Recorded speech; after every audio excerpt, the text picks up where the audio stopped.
Same setup, guys. So we're playing this open guard. Okay, some people are struggling because they missed a few classes, so we'll just take it from the start again. Front close guard. 1, I get my grips. 2, I put my foot in his hips. I turn onto my side and I get my foot on his bicep. That's the first thing I want to do. Okay.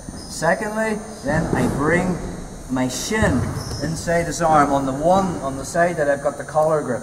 That's the side that I'm playing with to get the open elbow. So it's this pressure of pulling with my hands, pushing with my feet. So I'm turning Carl shoulders away, so shoulders aren't square, and I'm on my left hip. But let's just say, before I can whack on the omoplata, which is what I'm looking for, Carl actually decides to stand. Game doesn't change, but the direction of my omoplata does. Rather than hitting the submission, I'm going to switch to the sweep. From this position, I'm on my left hip, I turn on my right. As I kick through, I have to make that triangle here. Okay. I'm not going to wait for him to step over, I'm just going to go straight into the omoplata sweep. So from here, I need to keep this posture broken. So my right hand grip with the thumb up switches to the left hand grip with the thumb down. Okay. I have the weight of my calf on car. Okay. Driving this shoulder to the mat. So I come up on my elbow, I put the balls of my feet on the mat, and I turn my toe down as I do a hip bump sweep to here. Okay? Same thing. I've got this grip, I drop down, I'm looking for side control. Again, the process, I didn't kill the arm this time. Okay? See the way I was looking this, carve it this inside. Finish with paper cutter choke, bread cutter choke. From this position here, okay, there's a couple of ways I can get this. I really want Carl's arm here. Now there's an escape from there, which sometimes people might do from side control. If Carl swims his hand inside, he can come out the back. Oh, and he's escaped. So if he happens to do that, my right hand comes underneath and I grip the back of the gi. Okay, let me just come around this side, guys. So my hand comes underneath. I grab the back of the gi, okay, and from here, okay, I'm going to put my shoulder on his diaphragm and turn my hips like this, so all my weight is on Carl. Then I get my grip here and here, both our thumb inside, bring my thumb down, and then I have my bread cutter choke. So again, one more time, let's just go from the sweep. Yeah. On my diaphragm. So, get my grips, feet on the hips, turn. So this Darish guard, this open guard's everything, guys. Some of you just need to be working on that. You start playing it like this. I've got to make sure I get that separation. But before I can actually whack on my omoplata, Carl stands up. I still get into my omoplata position, but instead of looking for the submission, I'm going to hit the sweep. So I switch grips from thumb up, 4 fingers inside, to the thumb down, 4 fingers inside. Okay? I come up on my elbow, I put my toes on the mat and turn my left toes down. Got my hand on the mat, and then I'm going to hip bump him just all the way up to here. Okay? Turning the side control. Again, if I'm looking for that bread cutter choke, and this arm is tucked and he hasn't brought it through, a couple of ways I can get it.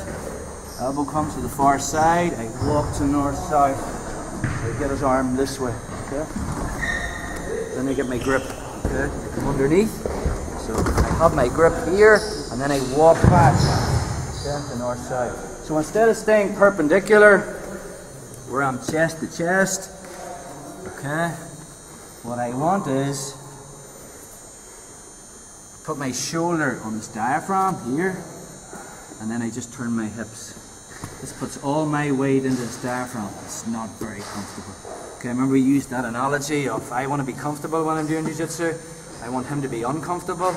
So from here, all my weight is on his diaphragm, my elbows here. Now sometimes what happens is people look for the grip first and then they bring it down. But if I do that, Carl can swim his hand inside and stop that. So another good detail is, it's just elbow back straight away. So I bring my elbow back, I haven't got the grip, then I look for the grip, okay? Now let's just say I've got a really shitty grip and it's loose. What happens is if I bring my elbow down like a guillotine, I'll bring it all the way to the mat, and now the mat's structurally stopping the submission. So if this happens, I'll flare my elbow to the side to get it, okay? One more thing can happen from here. Carl can turn to defend the choke. So I'm on this jugular. It doesn't work so well from there. So all I do is I bring my elbow down and then I wiggle it up, okay, to get it again. Okay, one more time.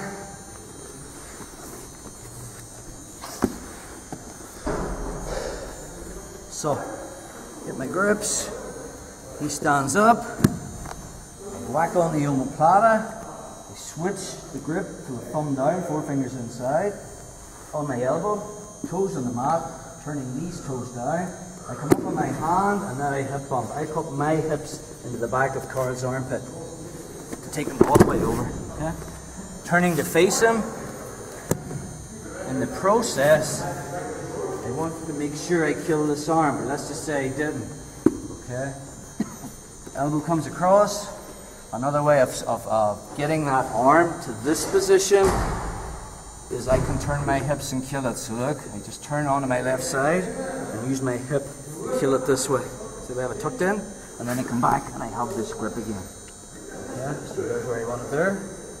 So I've got an overhook on his arm. Okay, now if I stay flat here and here, there's a chance Carl can get his arm out. So from there, yeah, he's wiggled out because I'm staying square.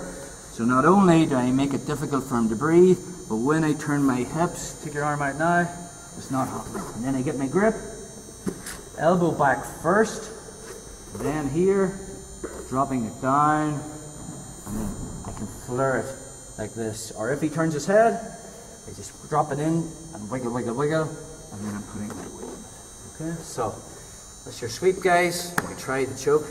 I would just go for the sweep if you're only learning it for the first time, because that's the important.